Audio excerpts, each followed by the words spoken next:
So, bonjour, hello, and welcome everyone. Thanks for being here with us this afternoon.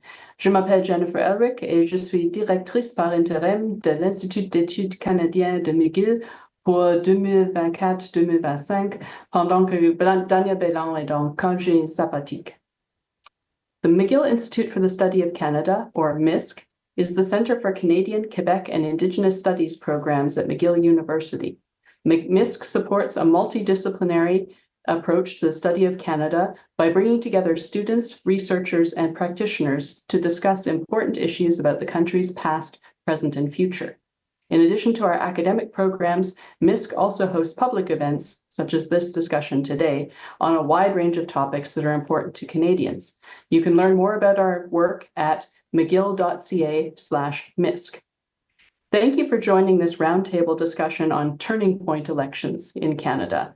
The topic is very important for a number of reasons, and the timing could not be better, given that we have recently experienced an electoral campaign that may still be looked upon one day as a turning point. But I think one of the most important reasons that this event is important is that electoral campaigns are one of the rare moments when Canadians are focused on a common topic that affects us all. We are all concerned about a national election. I can't think of any other event or ritual that we all have in common, no matter where we live in Canada.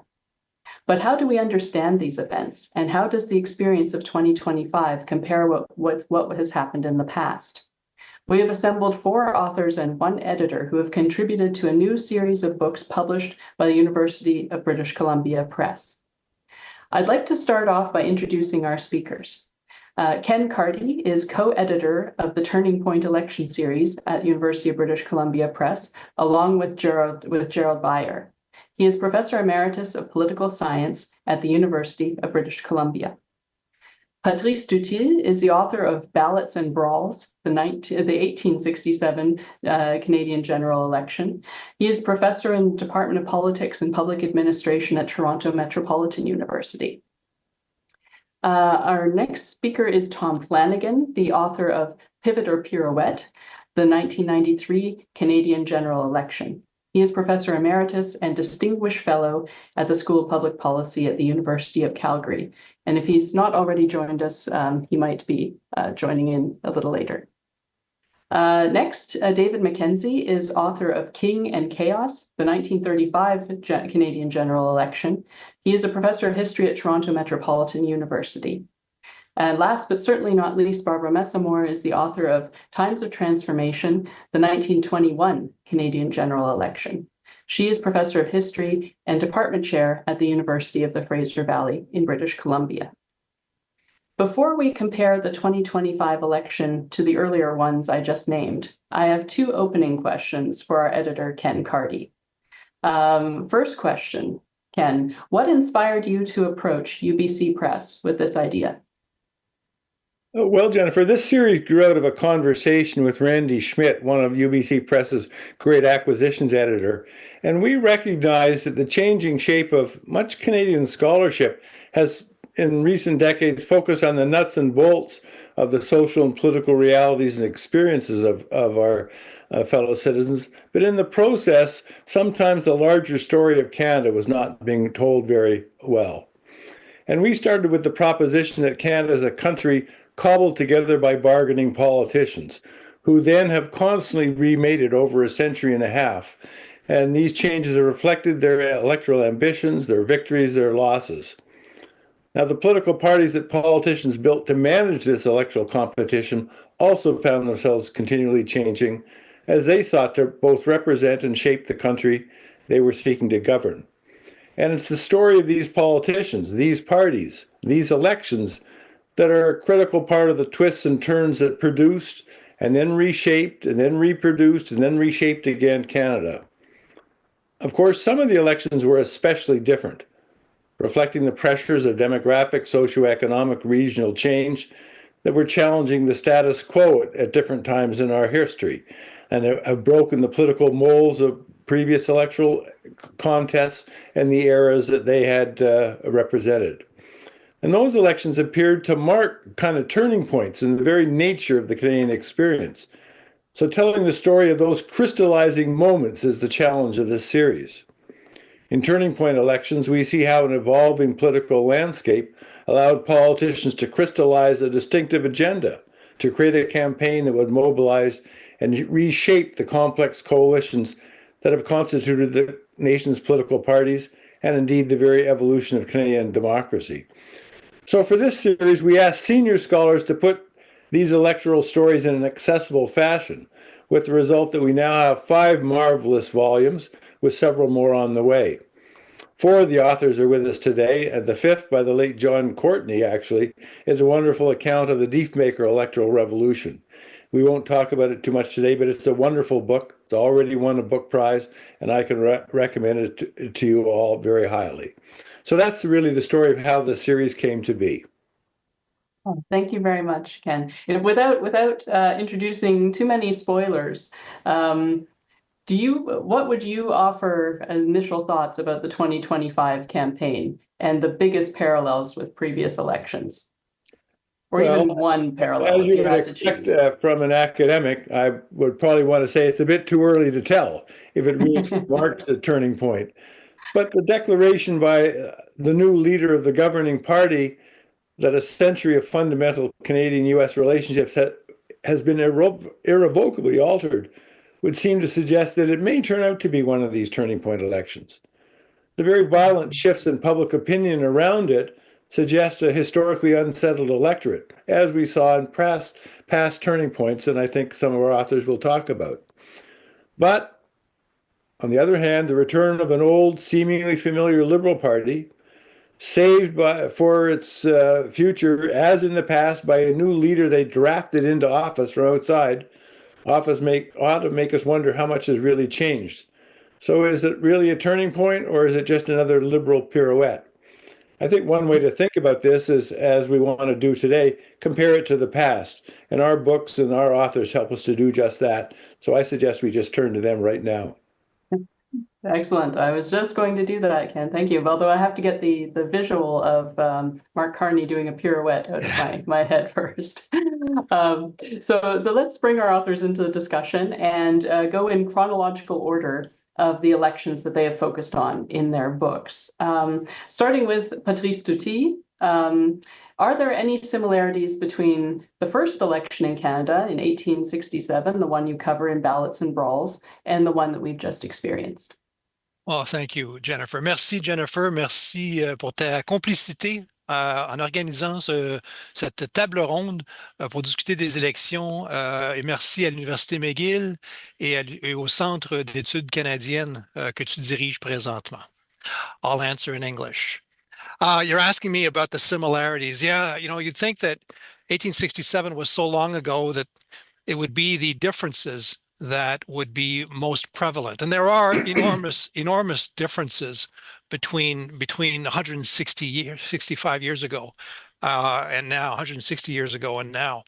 For one thing, it was open ballots in 3 of the 4 provinces. There were only 4 provinces, and those are the major differences. But here are the similarities that I found as I was doing my research and the writing of the book on 1867. The first one is that Canadians were really divided. Canadians are very divided now. But in 1867, there was no doubt that in every province, in every one of the new provinces, Quebec, Ontario, New Brunswick, Nova Scotia, there were great and grave internal divisions. In Quebec, of course, you had a division between the Bleus, the Conservative Party, led locally by Georges-Étienne Cartier, the Montreal lawyer, and Antoine-Aimé Dorion, arguably the leader of the Liberal Party, Les Rouges, in Quebec. In Nova Scotia, you had a dramatic difference between Joseph Howe, who was leading a secessionist party. Joseph Howe still had not gotten over the fact that Confederation had happened without his approval. And he was convinced that Nova Scotians would agree with him that Confederation was the work of the devil. Versus Charles Tupper, Dr. Charles Tupper, who'd been a leader, an absolute promoter of Confederation since the early 1860s. In New Brunswick, you have a real division of liberals. Leonard Tilley, the former premier, a real liberal, arguing in favor of Confederation, and out of the Liberal Party is a faction of anti-Confederationists, or people who are really unsure of whether Confederation was worth le beau risque, as René Lévesque once put it. And then you have the contest in Ontario. John A. Macdonald leading the Liberal Conservatives, and George Brown, who's the editor of the Globe and leader of the Liberal Party. So a lot of division in 1867, just like there is a lot of division today. The other issue, I think, is that you had a brand new prime minister. John A. Macdonald had officially become the prime minister on July 1st, named by the governor general, and he launches the election within a month. He's elected. The other thing is that the leader of the opposition in 1867, George Brown, arguably is defeated, which is incontestable. The last thing I'll say is that, of course, the other similarity is that the United States looms very large. It loomed large in 2025. In 1867, people have not forgotten that the Americans closed the deal on Alaska, that they are now, Canada is arguably a British North American space that is caught in the vice of the American grip. And even though we're talking about 4 provinces, there is a real concern that it is the mass of British North America that is at stake. And that's another similarity with today. Thank you very much. I'm going to pass the word to Barbara Messamore. You wrote on the 1921 election in Times of Transformation. What impressed you most about the 2025 campaign, and what parallels might you see between this year and 1921? Yeah, thank you. And thank you for the invitation.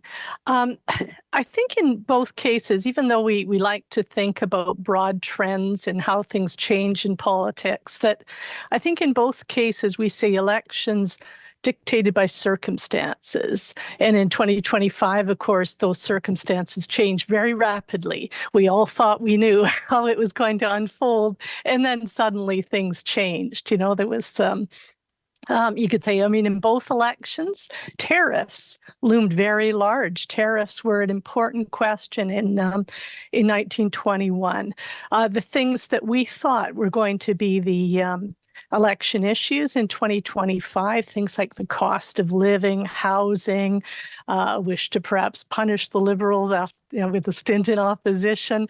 All these things suddenly shifted with the new tariff threat, the threat of annexation, this kind of new resurgent patriotism that in some ways was very un-Canadian. I was thinking, Jennifer, when you talk about the ritual we all have in common in the elections, that you could add to that hockey, and maybe the Four Nations face-off hockey game was probably a high watermark of this kind of patriotism, this climate.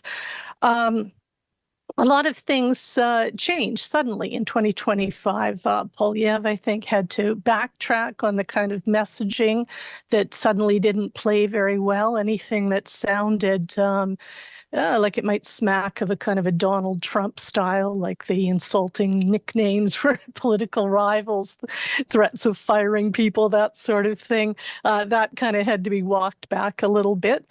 In 1921, the threat built more gradually, the change built more gradually, the circumstances. And so in 1921, in the book, I really kind of take a long run at this and not just look at the campaign itself, but the circumstances that led up to it. And the big change, of course, is that we had suddenly, after 1921, a minority government for the first time, the rise of the Progressive Party. So that was something that was entirely new in Canadian politics.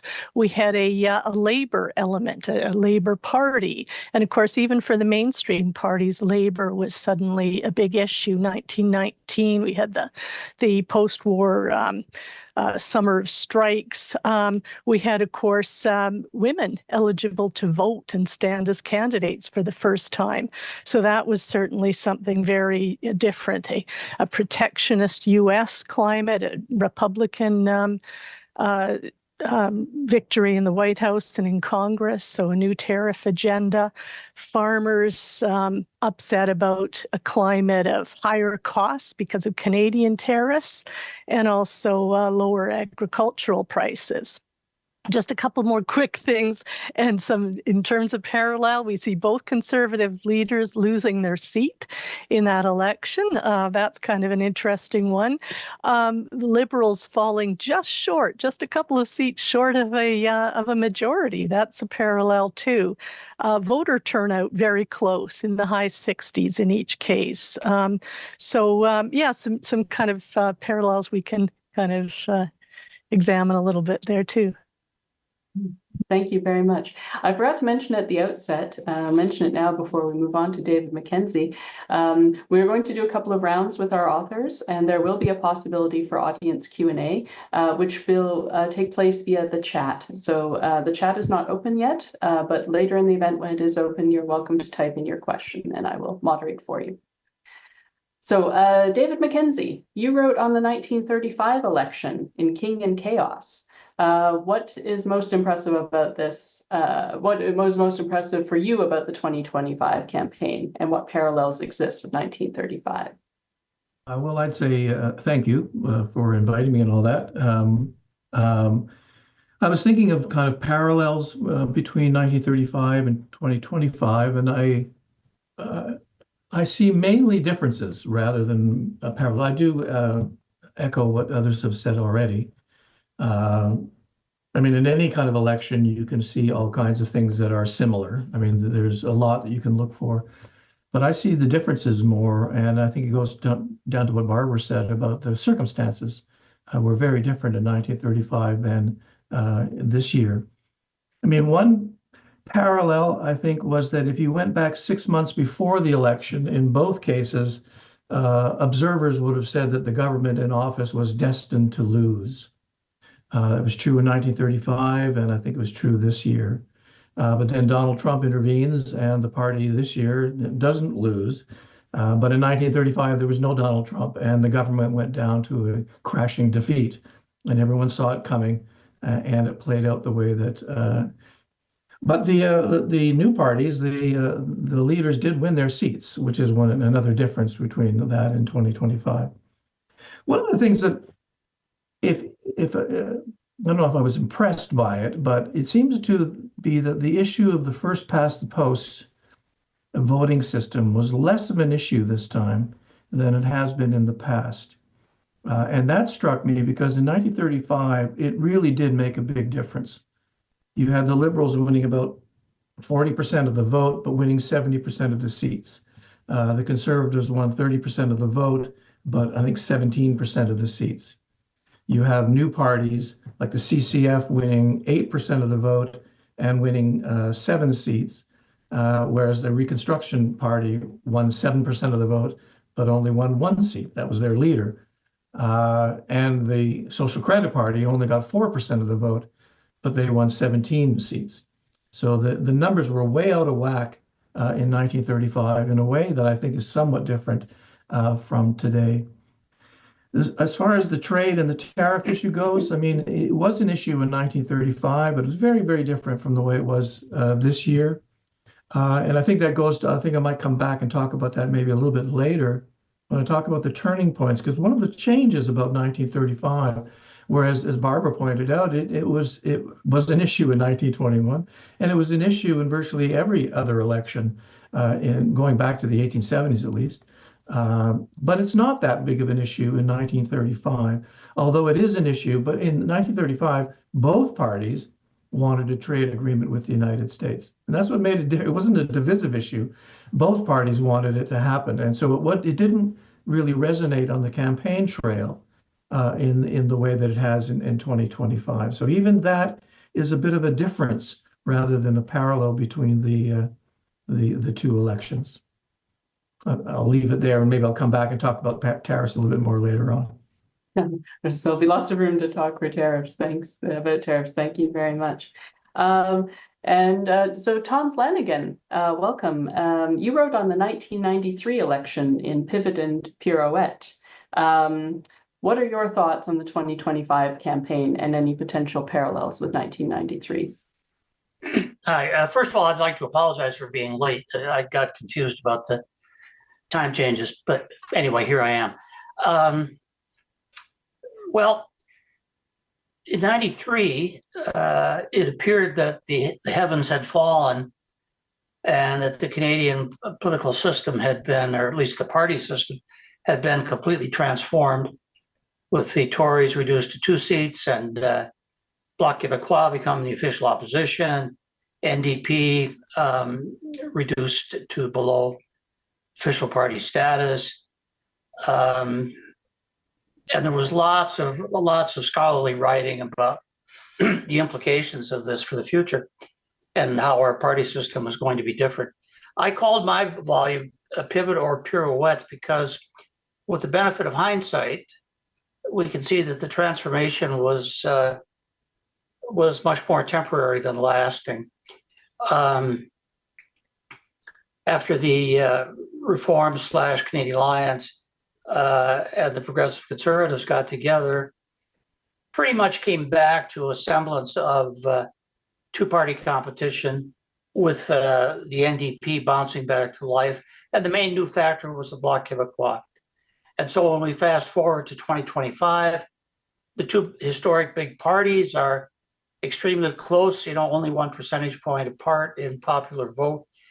The NDP had another bad year. Who knows whether that's going to be permanent, but they had a bad year. And the Bloc Québécois keeps hanging around, and it wins enough seats in Quebec to deny the Liberals majority, but not to deny the Liberals a victory. So in my book, I speculated that the main lasting difference was the role of the Bloc Québécois in Quebec, which had helped to deny the Liberals a victory in Harper's years.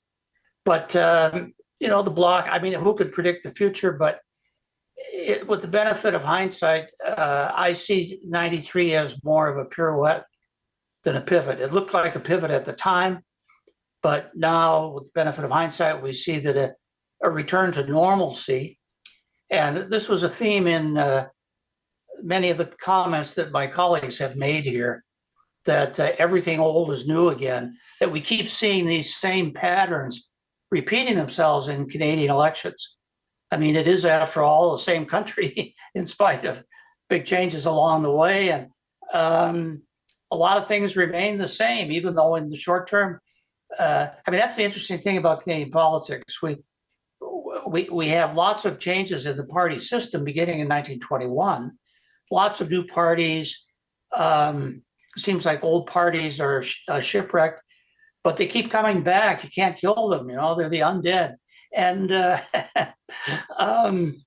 sometimes they come under new management, like the Conservatives, but it's recognizably the old Conservative Party. Its patterns of support are very similar to what the Conservatives were getting when they were led by Joe Clark. It's not that different. So in contrast to the United States, where the party system hardly seems to change at all, but you can get the tremendous changes in leadership, our party system appears to be changing all the time. But in fact, leadership hardly changes.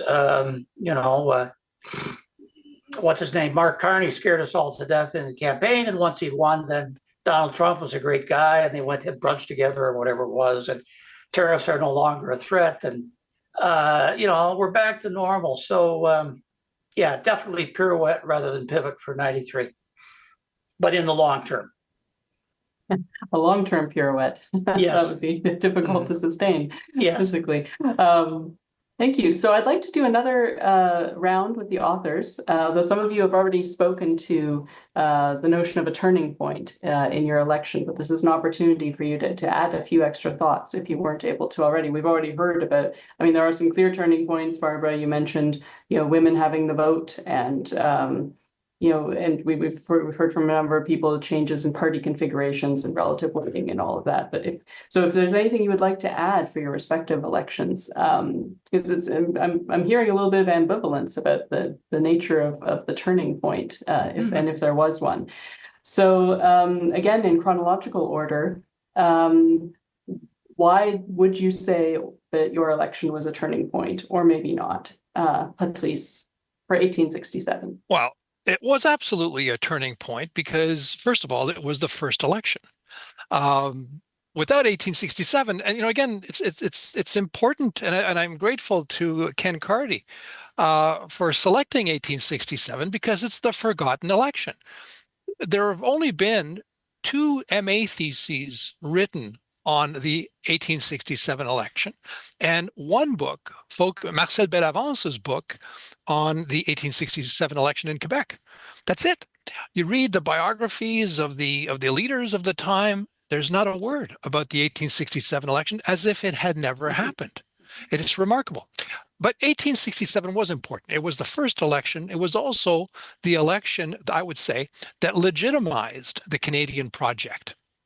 Again, you have to remember, only 15% of adults were eligible to vote. You had to be a male, you had to be an adult, and you had to have property. 15%, very little. So not at all a representative of the broad Canadian population. But 75% turned out. So again, 75% were within the average. If you look at the Canadian average from 1867 to today, 75% is just above average turnout for Canadians. So that was important. The turnout, the idea that the election results were accepted. They were accepted by the population at large, but it was a turning point in the sense that even though there was a clear winner, the Conservative coalition, the Bleu, the Liberal Conservatives, and the Conservatives winning together, that was clear. The reality is that a lot of people did not support Confederation. By my count, 42% of the voters did not support Confederationist parties. So there was a lot of opposition. So what does this mean? It means that for John A. Macdonald and his coalition, there was a message that Confederation was not a sold deal, that there was a great weight on their collective shoulders to make sure and demonstrate that the Canadian project could survive, could thrive. And so I think that 1867 becomes a turning point because it galvanizes the government into accelerating its building of Canada. And not surprisingly, well, I say that we shouldn't take it for granted. I think we have to recognize Macdonald's leadership on this. Purchasing practically immediately Rupert's Land, making the arrangements to purchase Rupert's Land, the Hudson's Bay Company properties. Negotiating with British Columbia, negotiating with Prince Edward Island, uniting the territory coast to coast. This was a reality, I think, that was prompted by the fact that so many people in Nova Scotia and elsewhere, in Quebec, elsewhere, were opposed to Confederation. And I think that had an enormous impact, and as such, really was a turning point. Strong case for 1867 as a turning point. Barbara, how about 1921? Yeah, I think there's a lot of elements. One of the things that I've tried to address in the book on 1921 was kind of the post-war zeitgeist, this whole sense of disillusionment with traditional models in the aftermath of the Great War. I think, and then of course there was the pandemic, which was a really searing experience for a lot of people. And I think in a lot of practical ways, the Great War, the 1917 election, had dissolved a lot of people's traditional partisan allegiances. It was, Patrice, of course, has written on this, and the idea that people were voting strictly on the conscription issue, and so that kind of broke down some traditional partisan allegiances. There was a movement that took hold in the prairies, the nonpartisan movement, and that was something that broke a number of people away from their traditional loyalties before. One thing, of course, that's important to also stress about 1921, and again, kind of a response to the conscription issue, was the extent to which Quebec turned solidly liberal against me. And I always think in elections, we don't know whether people are voting for a party or against one, but I think it's safe to say in 1921, they were voting against Arthur Meehan. He was deeply unpopular as a leader. He was somebody who, I said in the book that he exemplifies the adage that the race is not to the swift, very bright, able politician, remarkable parliamentarian in many ways. But that election, I mean, the Meehan King contest that would become even more embittered as we head into the 1920s, culminating in the 1926 King Byng controversy. That 1921 election, we begin to see this climate of real antipathy between these party leaders. And, we often say we like politicians who say what they mean and mean what they say. Well, Meehan was that guy. The electorate hated him, right? They want weasel words, it seems. That was kind of an issue. The progressives are very much the surprise element in 1921. I mean, it took a long time building into partisan activity, but they immediately moved into second party status. They didn't behave as an opposition. That was kind of part of their new approach to politics. Many of them coming from deeply religious backgrounds, and that would end up being reflected later in the founding of the Cooperative Commonwealth Federation.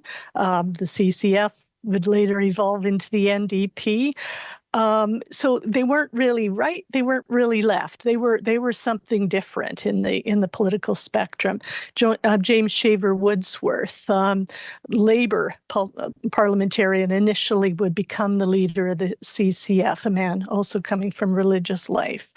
I haven't tracked my time here. Am I at my 3 minutes? Am I? Yeah. Oh, you're pretty close, but okay, we can squeeze in another sentence if you like.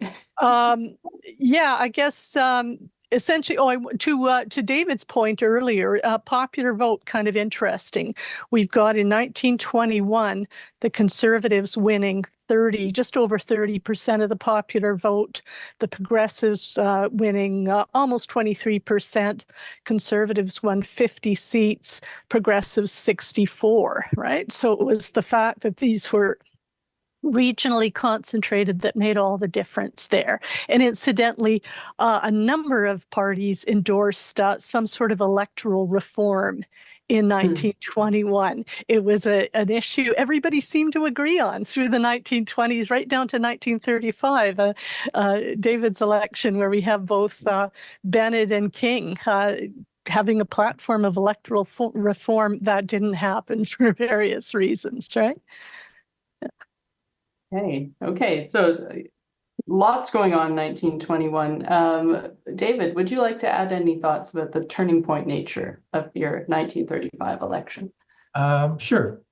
First off, the book series is on turning point elections, so there's no way I'm not going to say this is a turning point. This clearly was a turning point. But I think you can make a case that there were a number of things that changed in 1935. Obviously, there were third parties in Canadian electoral history before then, but we do get the first national election for the CCF, and that was a permanent change.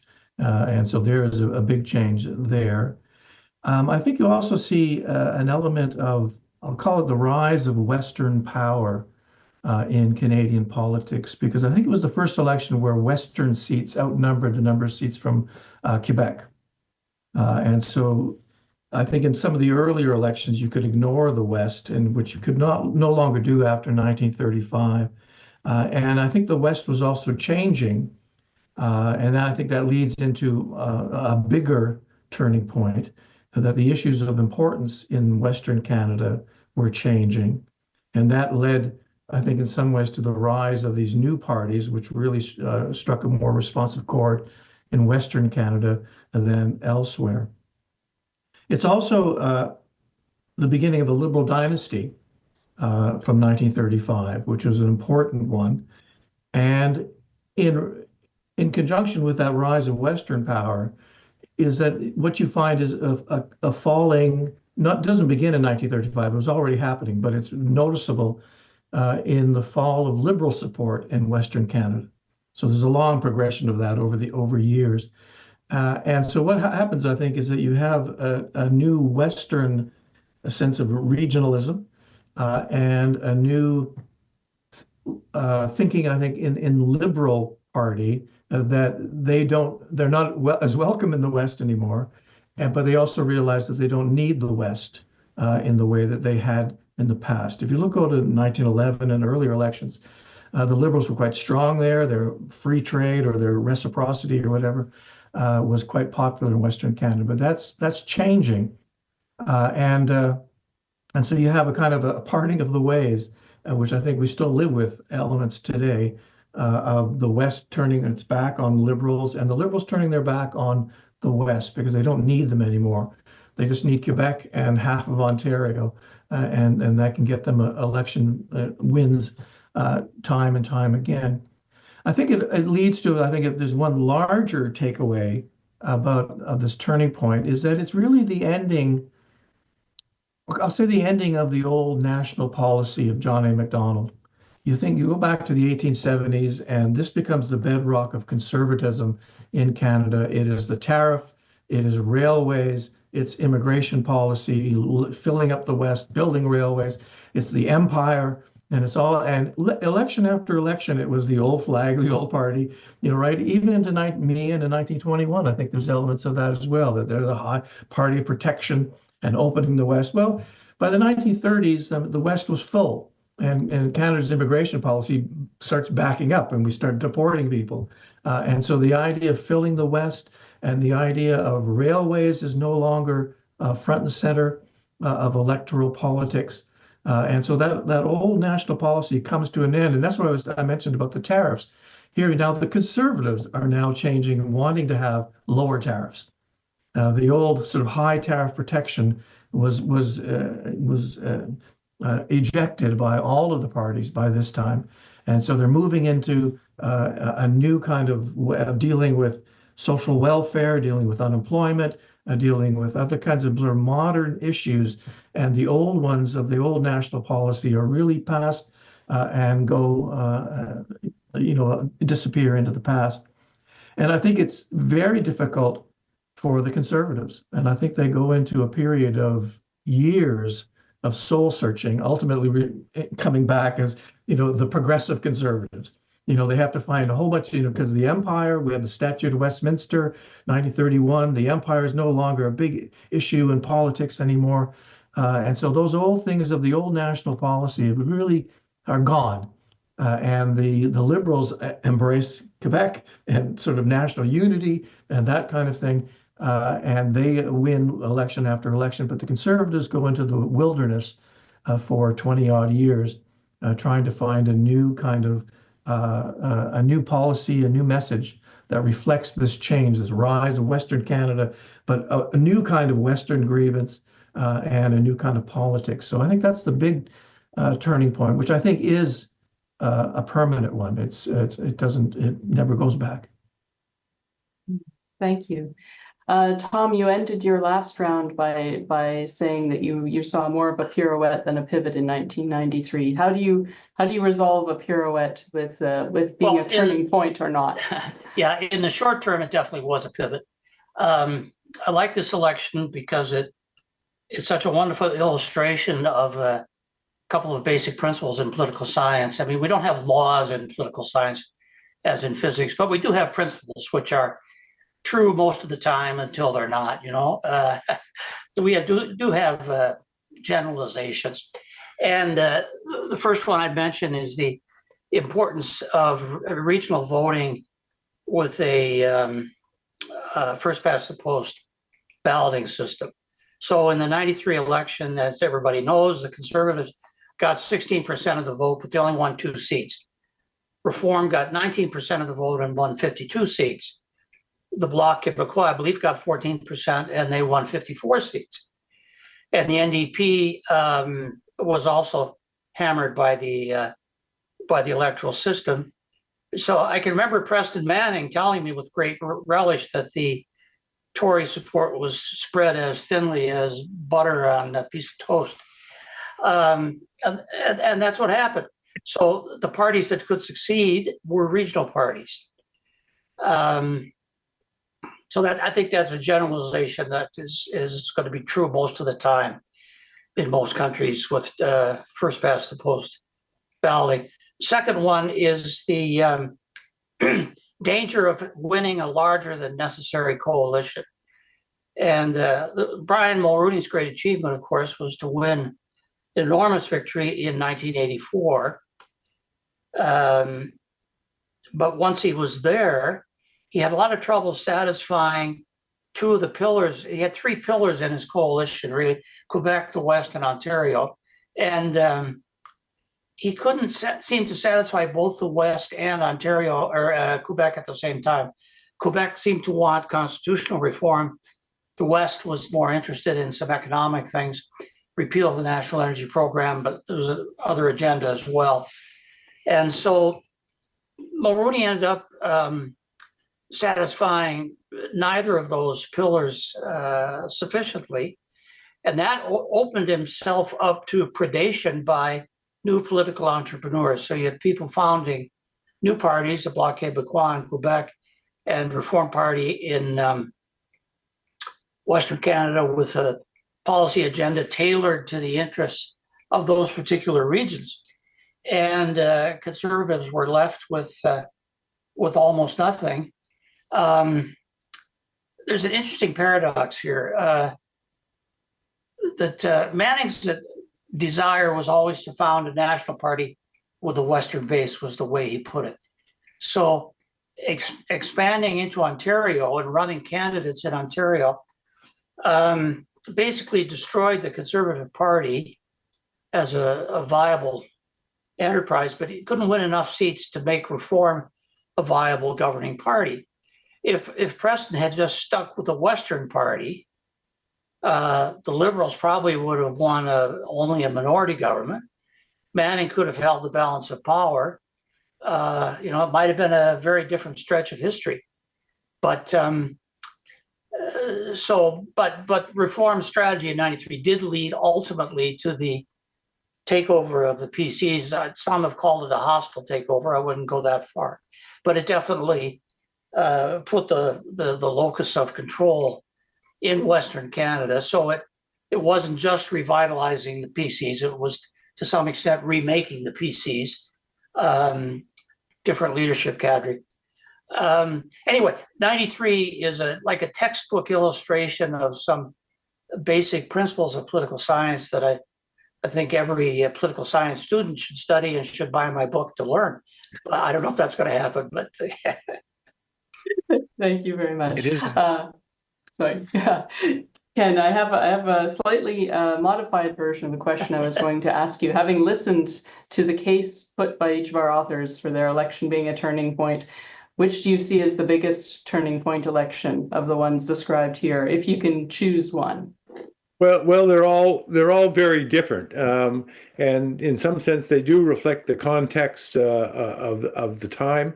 We haven't talked too much about how they remade the parties each time.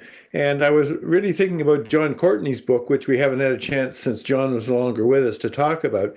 He wrote a book about the Diefenbaker elections of 57-58, that pair of elections that come together within a few months, and produced the biggest sweeping electoral victory in our history, but really led to the whole reconstruction of how we think about political parties. Of course, the failures of the Diefenbaker experience led to reshaping the nature of political leadership in the country, the way in which the parties choose leaders and remove them, an issue that haunts us to this day. In fact, the papers today are full of stories about whether the Liberals will vote to give themselves the power to change the leader, the way the Conservatives had. And so each of these elections not only reshape the kind of underlying coalitions. The Liberals have moved from being a party of the West, as David pointed out, after the First World War, to having essentially abandoning the West. We haven't talked quite as much about Quebec, but Tom was quite right to point out how the survival of the Bloc in the post-Mulroney kind of eruption has fundamentally changed the structure of Canadian politics, because the Liberals for a century as a national governing party depended on a huge Quebec vote. They no longer can count on that. And so they have to build very different kinds of coalitions. So the very different kinds of coalitions, of course, tend to produce minority governments. We've, since the turn of this century, had more minority governments in a regular way than we've ever had before. I think that 25 may turn out to be a turning point, because it's in some sense cemented in the kind of permanency of the kind of parties we have and the kind of minority governments we're likely to have. Frankly, I think they're all such excellent books that all should be read and studied. And if I wouldn't recommend buying one over the other. I think you want the whole set. Sorry, Tom. That's an excellent stance to take as an editor of a series, and I'm tempted. So my reading list is growing. I'd like to make sure that we do have some time for Q&A. We're running slightly behind, but I'd like to do one last lightning round with all of you. And you have an option in this lightning round in the interest of time. You can either offer me a comment on your process and perhaps your most interesting or surprising discovery in researching your chapter. Or you can use your last 2 minutes to say something in response to one of your co-authors that you really feel you would like to contribute to this discussion. And again, we'll go in chronological order and start with Patrice. Well, thanks. I'll make it fast. What struck me first as really different about the 1867 election was the harsh language being used in the newspapers. I had to use newspapers.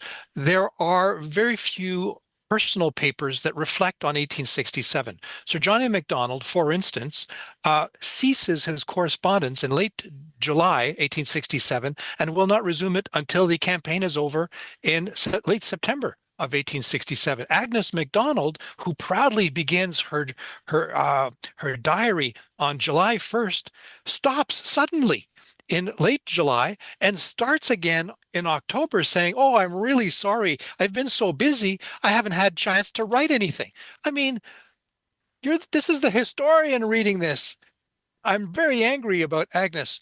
So really, the harsh language in the newspapers about the various adversaries, the epithets, the accusations of treason, the fights, the fisticuffs. Again, it was open ballots. Everybody knew how people voted. And so the coalitions on the ground were constantly moving as a result of the threat of violence, except, of course, in New Brunswick, a much more civilized people in New Brunswick, and they had adopted the secret ballot. We did not adopt that. The rest of Canada did not adopt that until 1873. So language, violence, the nature of the local contests. I've mentioned it earlier, the various fights between local chieftains, the national leaders, the party leaders. John A. Macdonald did not travel outside of Ontario, nor did George Brown. They all stayed in their own regions. And last but not least, I want to come back to that because I think it's important. The Conservatives won 35%, about 35% of the vote.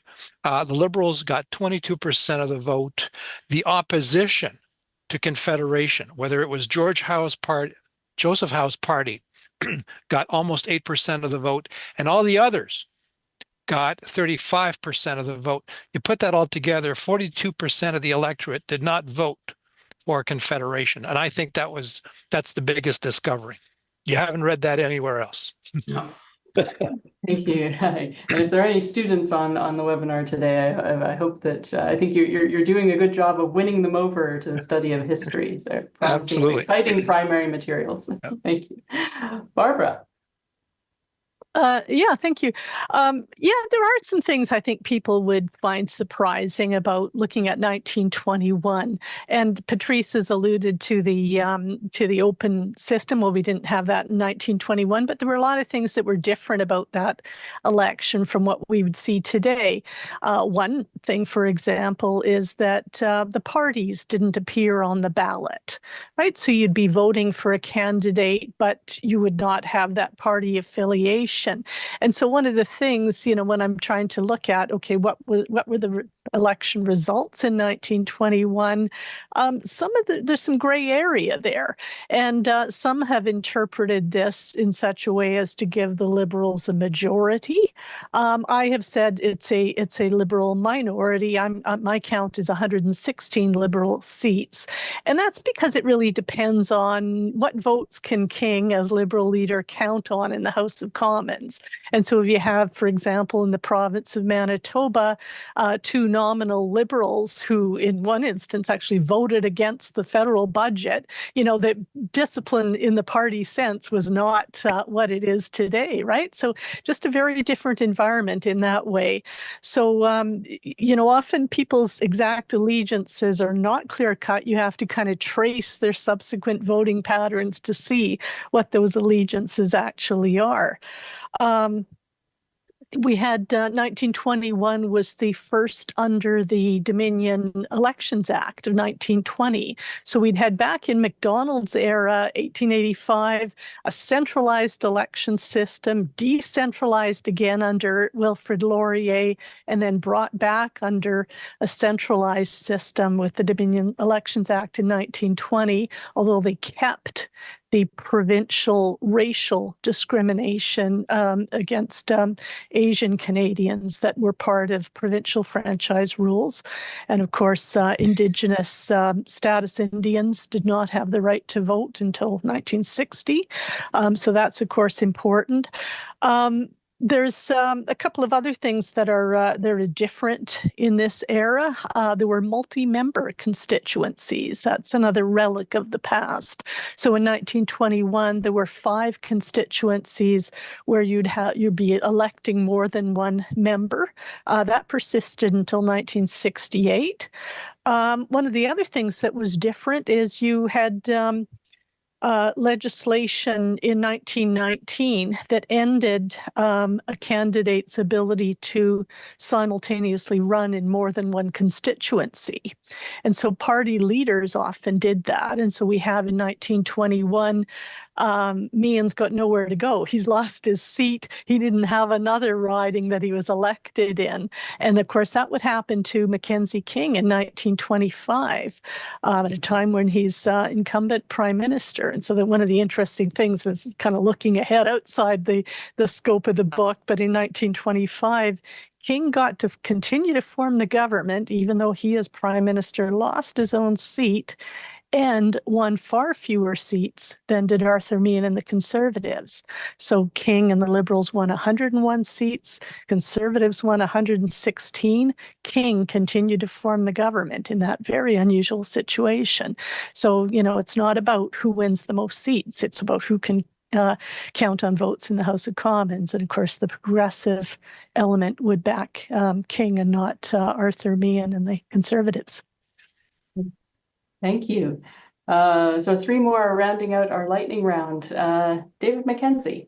I'll try and be very brief. First one on process. I sort of echo what Pat said, is that what surprised me was how little had been written about the 1935 election.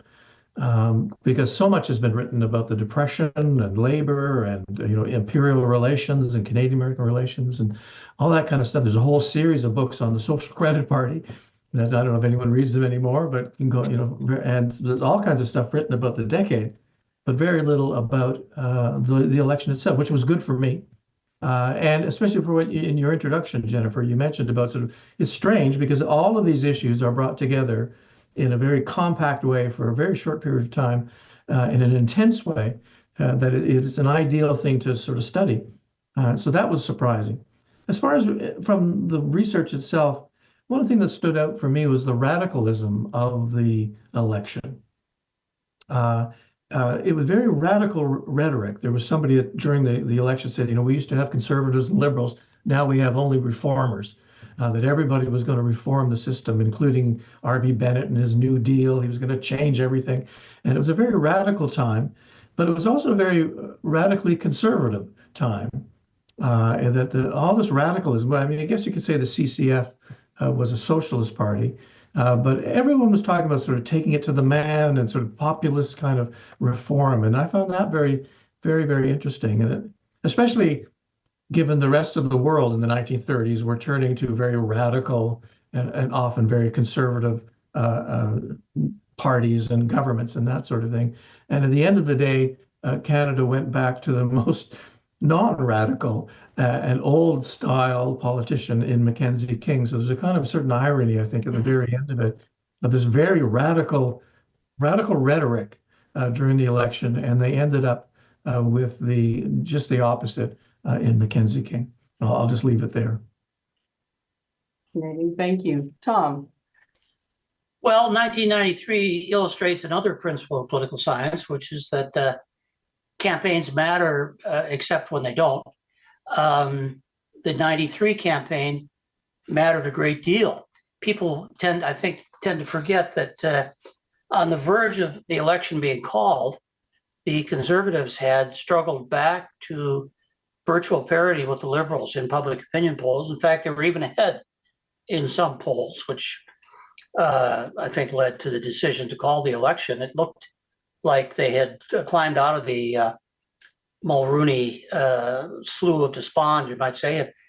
And then they ran the most incompetent campaign that I have witnessed in my life, I think. Kim Campbell showed that she just was not ready for prime time, which was a bit of a surprise because she had been a minister for several years and she had defeated her opponents in a leadership campaign, which was quite open. Mulroney sort of put his finger on the scale a bit, but she won that campaign.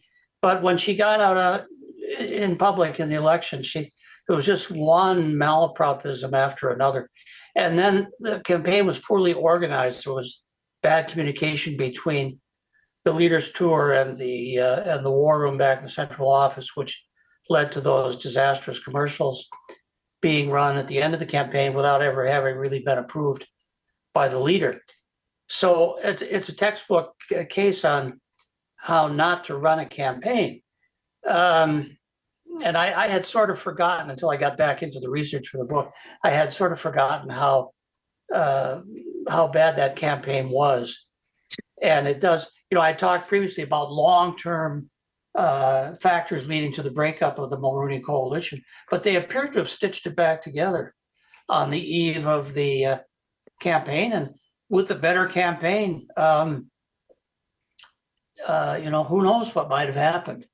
So, now, in the recent election, campaign hardly seems to matter at all. The Conservatives may have made up a little ground over the course of the campaign, but they started behind, they finished behind. Liberals started ahead, they finished ahead.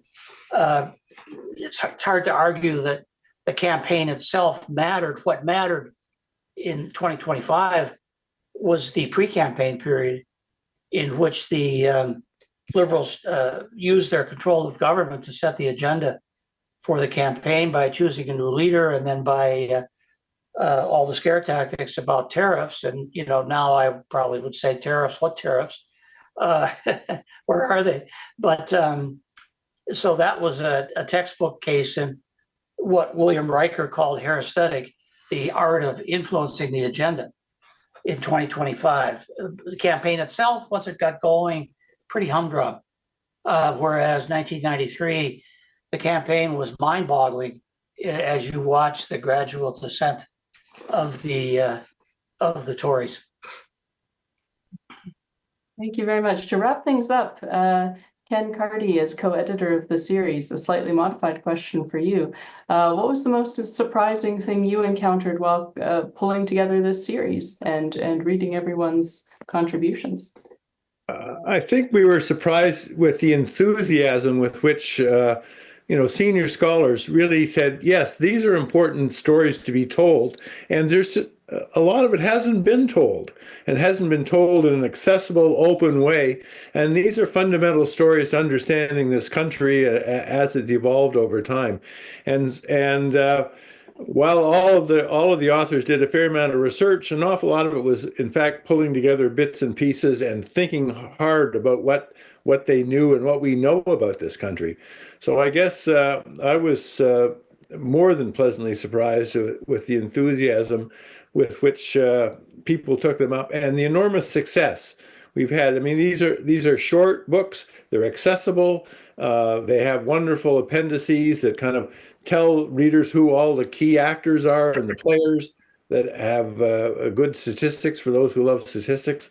I'm just delighted that we've been able to pull this off. I can tell you that there are at least 3 more in preparation that we have authors committed to. And so I think I'm just delighted UBC Press got behind this and has put all its energy and skill to work at delivering them. Well, I, for one, am very glad that all of you went to this effort, and I look forward to having a closer look at your work. Congratulations, and I wish you the best of luck for the continued growth of the series.